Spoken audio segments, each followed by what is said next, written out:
The mission aims to promote peace and solidarity through music and artistic expression, support local communities by amplifying the voices and experiences of fisherfolk, and encourage regional cooperation through shared cultural and maritime narratives.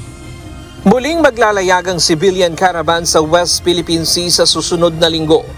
Ito na ang ikatlong caravan na inorganisa ng Atin Ito Coalition. Sa pagkakataong ito, isang makasaysayang konsyerto sa gitna ng karagatan ang isasagawa ng grupo. Tinawag nila itong Concert at Sea for Peace.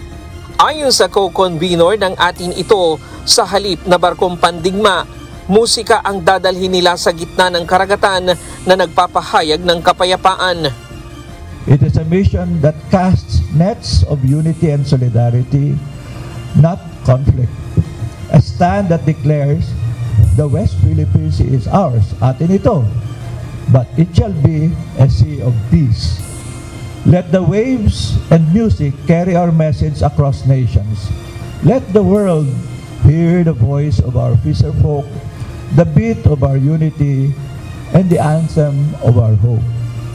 In the face of aggression, we answer with courage and rise with harmony. Dalawang konsyerto ang isasagawa ng grupo.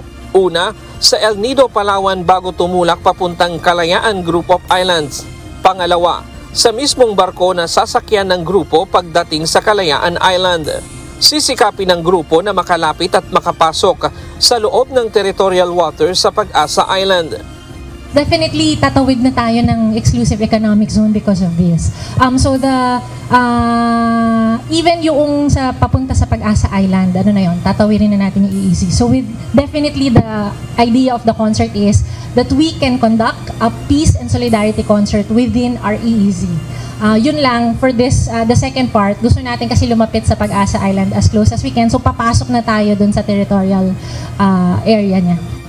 May mga mangingisda ring makikibahagi mula sa Palawan, Zambales at Pag-asa Island. Kabilang sa mga artist na sasama sina Noel Cabangon, Ebe Dancel ng Sugar Free, all-female group na Roach, rap artist mula sa Mindanao na Moro Beats, Japanese artist na si Pumiya, Filipino male group Horizon na nakabase sa Korea. Bukod sa mga Pilipino, mayroon ding kasamang artist mula sa ibang bansa na claimants din sa South China Sea. Gaya ng Malaysian artist na si Viona, Indonesian artist na si Kai Matan, at kabilang din ang South Korean female group na Aimond.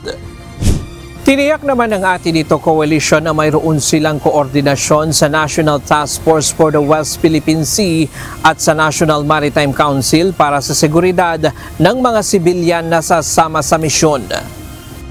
Samantala, ayon kay Akbayan Party List Representative-elect Attorney Chel Jokno, obligasyon ng bawat Pilipino na ipaglaban ang ating karapatan sa West Philippine Sea at labanan ang mga disinformation na ipinakakalat ng China.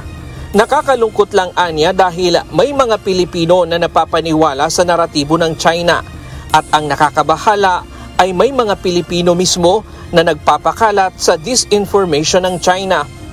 Kaya sa tingin po ng Akbayan Party List ay mahalagang bagay yung education. Bilang Akbayan Party List representative sa darating na 20th Congress, isusulong po natin ang mandatory education tungkol sa West Philippine Sea sa lahat ng level ng pag-aaral. Bukod dito, target din nila na bumuo ng WPS Block sa Kongreso at itulak ang pagsasabatas ng July 12 bilang West Philippine Sea Victory Day alinsunod sa 2016 Arbitral Award na pumabor sa Pilipinas. Ryan Lacanlale, UNTV News and Rescue. Diyos ang aming sandigan, serbisyo publiko ang aming pinahahalagahan.